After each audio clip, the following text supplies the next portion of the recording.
What's up, guys? So I wanted to go over one of the methods that we use to flip land, and it's pretty solid. So what we do is we'll pick a market. Let's use Houston for example.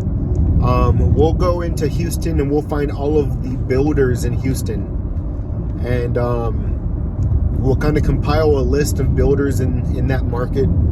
And then what we're going to do is we go in and we start looking for vacant lots in the neighborhood, and we'll contact the seller. And 9 times out of 10, the sellers are going to be wanting to sell. They're holding on to a lot that they just don't use, and usually they'll sell at a discount.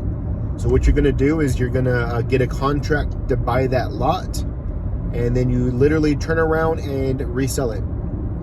So you can either buy the lot yourself, come out of pocket and close on it, or once you get the contract to buy the lot, you can actually sell your contract to the builder and make $10,000-$15,000 on the lot.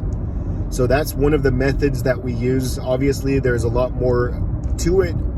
There's some systems you have to put into place to find the land and find the builders, but it's really easy once you learn how to do it.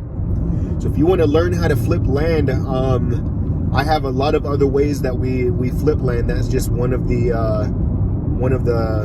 niches that we go after. So shoot me a message on Facebook, and let's connect and let's jump on a training session.